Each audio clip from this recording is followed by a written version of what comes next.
Do you know how to stop an anxiety attack before it ruins your day? Hey, Jason here, and if you've been watching the channel, you've been seeing me go through Johannesburg, show you how beautiful it is here and how safe of a place it is. And most importantly, I've been talking about success when it comes to happiness, health, and wealth. And I want to focus a little bit on the mental health today because that is something that is very important. And a lot of different communities do not put in the effort or the time to really address mental health issues. And so how do you start stopping anxiety? Like when it start, if you ever had an anxiety attack or a panic attack, it's sucky, man. Like, without using any harsh words, it sucks because it's hard for you to breathe. It's hard for you to make a clear decision. Most of the time you feel like you're just scared. So you just want to sit in one place and not really be around people.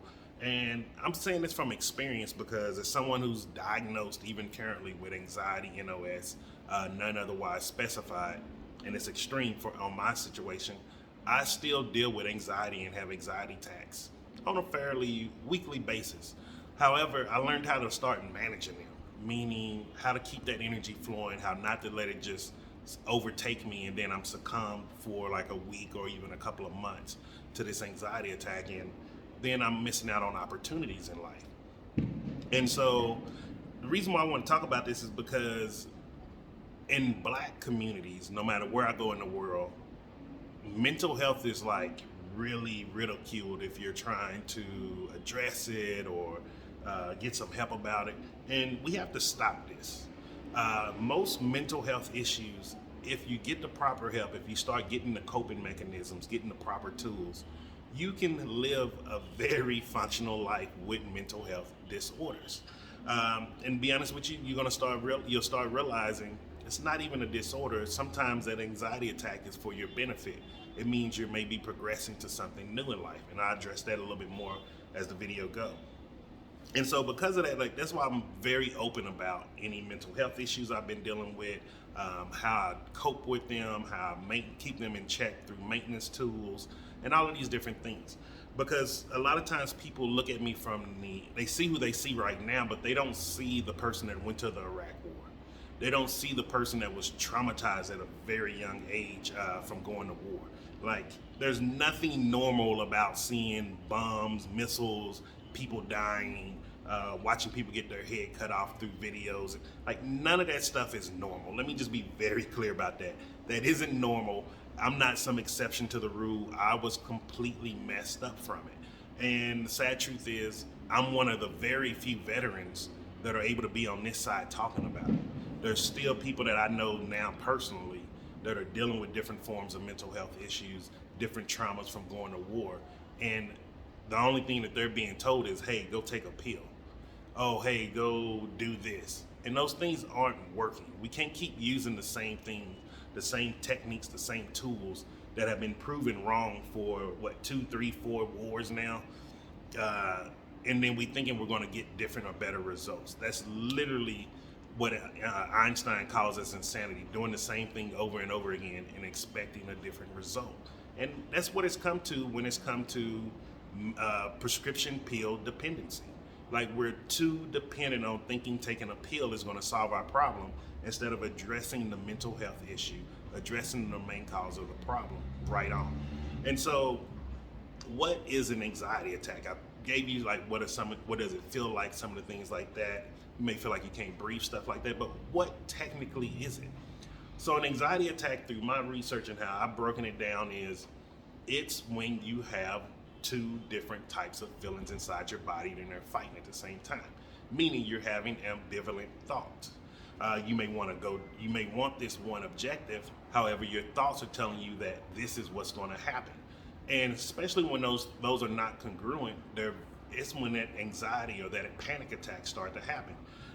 Let's say, like, I'll give you an instance. One of mine this was the last really, really severe panic attack that I remember having.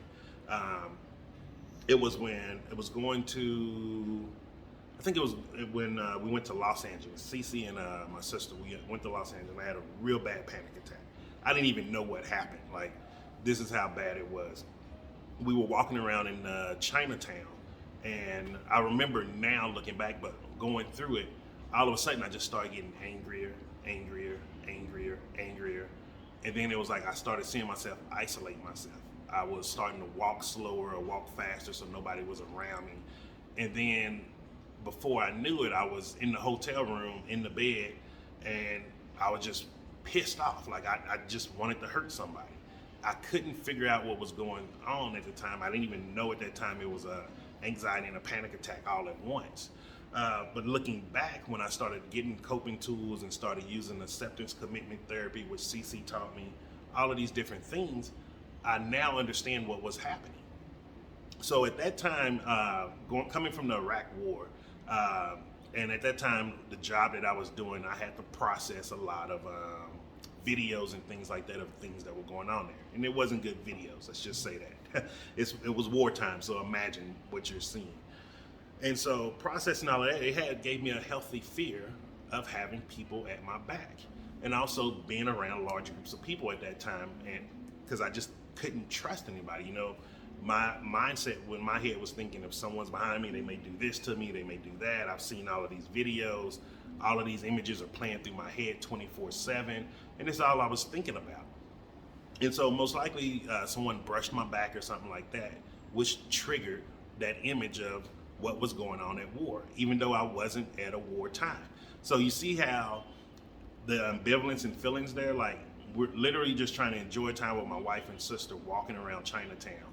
But then because someone may have brushed my back or it was a large crowd of people, my mind went back to war. And not saying your mind is going to a war, but your mind is going to a very negative place. Most likely a negative memory that we've suppressed.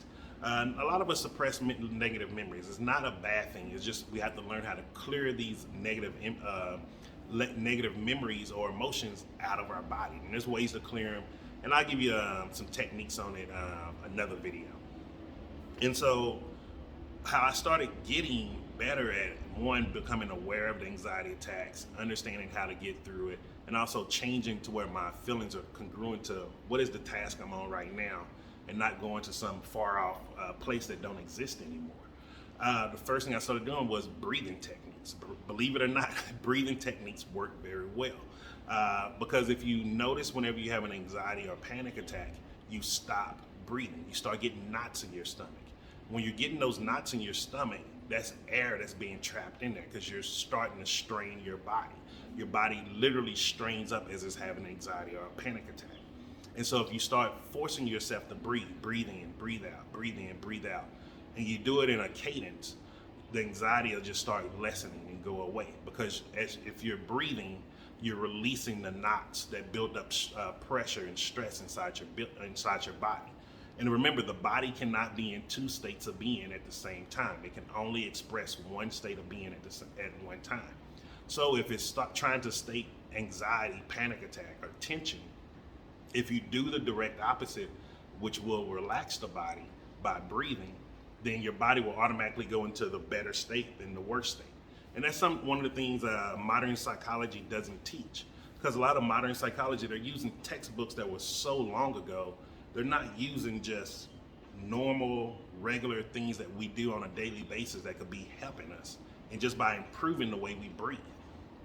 And so one of the things I do a couple of different cadences when it comes to breathing. I do breathing practices pretty much all through the day, especially when I'm out and about. And usually I do a breathe in for 3 seconds, breathe out for 6 seconds. And I just do it when I'm just sitting in an Uber or something, or if I'm just walking, I'll put it in cadence with how I'm walking at a pace. And nobody knows what I'm doing. Like, it's not something like people like, oh, he's breathing weird. No one can see what you're doing, so you don't have to feel like you're gonna feel like an outcast or people looking at you like you're weird. No one knows. Even when I'm having anxiety attacks and I'm out with people, they don't know that I'm going through an anxiety attack at the moment. And it's because I have the maintenance tools in place to where, where that anxiety used to go straight up to a 10. It's just like a 0.2 to 0.5. Then I'll be like, okay, whatever. And let me just be honest with you, going from a 10 to that low, that is a hell of a difference when it comes to having anxiety attacks. And so the second thing that you can do if you're having an anxiety attack or something like that, drink water, hydrate your body. A lot of times what I've noticed when I was starting to document all my anxiety attacks and things like that, I noticed building up to it, I would have large stretches of time without drinking any water. And so, like, if you feel yourself starting that anxiety start picking up, just start drinking water. Just start drinking and just sip on it. Don't gulp it. Just start sipping water and try to just get in like half a liter, 500 milliliters in. And then you'll start seeing that anxiety just slow down. It's going to start rolling downhill. And just keep drinking the water until you see the anxiety completely gone. And that was just one of those things, like, and that one I figured that out just by pure luck. I'm gonna be honest with you. It was literally with me, like, hey, I cannot be 600 plus pounds anymore. Like, so I was tracking down everything where I was, as far as the times, what I was eating, what the micro and macro nutrients was, what the vitamin intake was, and my water intake. And so I just started noticing that there was a pattern of when I went through stretches without water, or possibly a little dehydrated, that my anxiety was more likely to kick up than when I was drinking a lot of water and staying hydrated. And so that really worked out well. Third thing you can do is exercise. Now, this one may sound weird because you're like, oh, I'm having an anxiety attack. Why do I want to go exercise? Don't go to a gym. Exercise in your house. Like, I did my morning exercises right here in the living room. I just have stuff moved over and I do my 1,000 skips. But one of the things I do also is, like, if I've had like my anxiety level was a lot higher than I wanted it to be while I'm out and about, as soon as I get home, I start skipping. I just do about 100 to 200 skips on the jump rope, and I use a weighted 1 pound jump rope. You don't have to do that or go extreme. You can do crunches. You can do some push-ups. You can just walk in place. Just put on a YouTube video, walk away to pounds. What was her name? I can't remember her name, but there's a walk away to pounds whole program on YouTube, and they have videos from walking for 3 minutes all the way up to 3 hours. And just do one of those because doing exercise will help you, and do it in your home. Like, don't put extra pressure on yourself that's going to probably exacerbate the anxiety already. So do stuff in your home. Like, a lot of these things, like when it's like physical things that you need to do, just do it in your home. It's going to be a lot easier. And use the breathing techniques like the drinking water, stuff like that when you're out and about. And then just to give you an extra one that you can start doing, and this one works really well in case you're saying the other three not for you, start scripting and journaling every day. But journal who you are, how you show up in life, what your life look like, what are you doing with your life, what are the people around you doing in their life, how their life benefiting from you being in their life. And this sounds funny, but this is something I do every day. You know, like, I ain't just talking to you. This is something I do every day. Like, this is my goal here that I write every day. And then right here, this is me. This is my life. How my life showing up. How I'm showing up as a business owner. How I'm showing up as a partner. How I'm showing up as a teammate. How I'm showing up just to be a better person of service in this world. And you keep doing it and you keep writing it, your internal feelings will start changing. Because all you're doing is subconscious reprogramming. And once the subconscious start reprogramming, your feelings will start reprogramming towards that idea of what the subconscious is holding. It's people popping fireworks today. And so, like, that's a really great one too. And that's one anybody can do. You can just go buy a cheap diary from anywhere. Most places have dollar stores or any supermarket or something like that. And it's just something that's really simple. Nobody needs to know what you're writing. It's just for you.